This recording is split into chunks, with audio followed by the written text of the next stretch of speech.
In the name of Allah, the most compassionate, the most merciful. Whatever we say repeatedly, quite often, either proactively or as a reaction to someone else's talk, it becomes very important upon our psyche. Indeed, if at all, it does have a great impact upon our psychology, upon our behavior, and as a result, upon upon the consequences we people are going to face. So it means that whatever is being said repetitively, we must be very careful about it. We must be very cautious about it, and we must be very aware about it. In that context, I think that certain things and certain phrases, certain sentences, if at all repeatedly said, can contribute either in our success and happiness or even in our failure and troublesome life. So these sentences and phrases are quite important if repeated again and again. We have studied the successful people, what they talk frequently and what they don't talk frequently, and we have come up to a conclusion that the successful people avoid some of the sentences, some of the phrases which are being repeatedly said by those who are not successful, by those who are not satisfied, by those who are not happy. And these sentences are very, I think, these sentences are very harmful and bad in the long term results we do produce in our life. We are going to talk about these sentences and these phrases. In this context, we have chosen a beautiful article. This article has been authored by Lachlan Brown. Lachlan Brown is a well-known researcher, author on the subject of psychology, behavior and attitudes. And this article which he has written, its caption is that 12 common phrases successful people avoid. 12 common phrases successful people avoid that you should avoid too. So, if at all these 12 phrases are not being practiced, rather being avoided by the successful people, we too should be doing the same thing. We should be following those successful people so that we could become the successful person at the same time. Okay? So let's go through all those 12 phrases. First of all, the successful people, they avoid saying, I can't do it. They avoid saying, I can't do it. I can't do it because, because this is out of my reach. I'm not capable enough, not strong enough. Mean we are showing our own inability to do certain things. We are not capable of doing that. If at all it is a positive and constructive thing, we must be capable of doing it, and we should be found saying, I can do that. I can do that. If it is needed, I can do that. If it is beneficial, I can do that. So we have to avoid saying, I can't do it. Number two, the successful people avoid saying is that that's impossible. As a matter of fact, everything else, almost everything else, is possible. Whatever was considered impossible in the past is being done. Not only that it is being done, rather it is being done in a routine manner as well. It has become quite a routine, quite a practice. So saying that that's impossible, we need to avoid that. Another person, maybe less known person, will say that I can, that's possible, and he will be found doing it as well, making it possible as well. So we need to avoid that's impossible. Okay. Number three, Lachlan Brown says, I have no choice. Successful people avoid saying this, I have no choice. The choices are always there, the options are always there. We need to reach those options and choices. We need to generate those, through brainstorming, through talking to other people, through, using our subconscious mind. If we do need the other choices, these other choices must be and can be generated as well.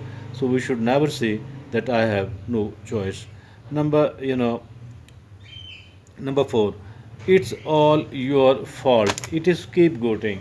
We don't need to make anyone else as a scapegoat at all, and it's all your fault.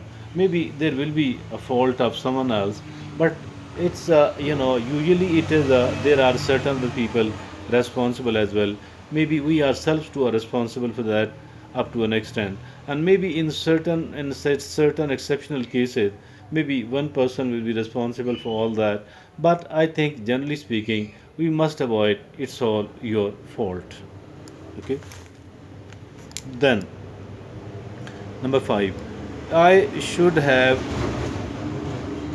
you know mean it is about the past. I should have done this, I shouldn't have done that, I should have done this, I shouldn't have done that. I think that living that much in the past, it's not the attitude of the successful people at all.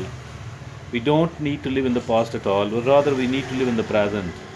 Once we should think well, and we should find out, we should try to reach what I shouldn't have done, rather what I should have done. Mean learning from our experiences in the past, But that's enough. We don't need to live in the past forever. We don't need to spoil our present or our future because we are living in the past. We are stuck in the past. We don't need to stuck in the past at all. So, and the next is the sixth is, that's how I always do it. That's how I have always done it. That's how I have always done it. I think it is a fixed attitude. Fixed attitude. I think it's not good at all. We need to keep changing. We need to keep improving. We need to keep learning new and better ways of doing the things. We must keep learning new and better ways of doing the same thing. Why to do something in the same manner. So we shouldn't be fixing our mind at all. Rather, it should keep changing, it should keep evolving. Some of the people are doing it in a different manner, have done it in a different manner, and maybe they have yielded the better results as compared to that of ours. So we need to learn from those people, we need to learn from others, we need to become a bit creative, and we need to try to do the things in a better way. That's wrong, they avoid it. That's how I have always done it. And number seven, he is bad at his job. I think again it is like putting all the responsibility upon someone else. I think it's not we shouldn't be issuing such a sweeping statement, such a blanket responsibility on the one person. I think it is actually it is like a failure to understand something properly and someone properly. Otherwise, I shouldn't have been issuing such a blanket, such a sweeping statement at all. He is bad at his job. Why to discourage someone else up to that extent? Why to discourage someone else up to that extent? No one else should be rendered useless. No one else should be rendered useless by us. Maybe if at all one person is not good at one place, we need to shift it, where he could he she could perform even better. So why to say that he is bad at his job? And then it is the seventh, then it is the eighth. That's not my problem. It is like being a shirker. It is like not taking the responsibility. Rather, we need to become empathetic. We need to put ourselves into the shoes of other people as well. So why to be totally oblivious of other people's need? Why to ignore the other people? Why to put them into the limbo? Why not to take care of them up to an extent? That is, I think, what we need to do, and we shouldn't be found saying that's not my problem. Although our basic responsibility to take ourselves, and our family members. But even then, I think as for the rest of the people are concerned, I think that they too deserve a bit of attention from us. We shouldn't be doing something in such a manner that it could be hurtful, it could be injurious and bad for other people. It is a civilized, today the civilization has developed a lot, and why to be that much, why to be that much careless and saying that it's not my problem. Okay, let's move forward. And then it is the ninth. I don't need help. Mean maybe to be able to perform better, to be able to come out of a trouble, to be able to come out of a crisis. We all, each and every one of us, find ourselves in the need of something else. So why to ignore that, and always all of us need help at one time or the other. So why to ignore it, and why to be that much overconfident that I don't need help? Now it's number 10 is I will try, I shall try. It actually means that I shall try to do it in a half-hearted manner. I actually, whatever we do, we must be doing it in a whole-hearted manner, and that's the only way it does produce results. That's the only way it does produce results. Otherwise, it don't produce results at all. Okay. I will try. It's wrong.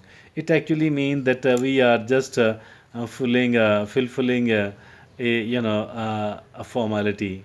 Don't need to be. We need to be doing. We need to take the things in the right spirit. Okay. And then it's still next is I am so much better than you. I am so much better than you. So I think that's wrong. That's wrong. That's irresponsible. That's irresponsible. In certain ways, maybe I'm better than you. In certain other ways, you will be better than me. So why to say that I'm so much better than you? And why to be that much actually hurtful toward others? They too are good and should be appreciated. Never compare your life with the life of other people. Never ever. Neither. Some of the people are seen doing it in such a manner that they go into the inferiority complex, while another some of the people, they are seen doing it in such a manner that they become overconfident, and they become conceited. That's bad actually. And it is the 12th and the last is I don't know. Maybe I will be knowing it, and maybe I should try to know it. Why to say that I don't know? That's actually pulling ourselves out of that, in a situation where we should be playing our role. And I don't know, I can know it. I can, if I don't know it till now, I can know it. It's not today the information are available, and the informations could be obtained as well. Why to act in such a manner? Why to respond and to why to respond and why to say that I don't know it? I don't know. It is actually the carelessness. We don't have to be we don't have to be careless person at all. We need to be a careful and a cautious person. That was a really beautiful article by Lachlan Brown, and the 12 phrases successful people avoid. And we too should be avoiding it, because these are not having the good impact upon our psyche. Okay. And I think that if at all we want to be successful, then we need to follow the successful people. And we are desirous of feeling the following the successful people. We do have to avoid what they are avoiding. We do have to do what they are doing. So it is that simple. And today's I think article is really good in that context. Thank you.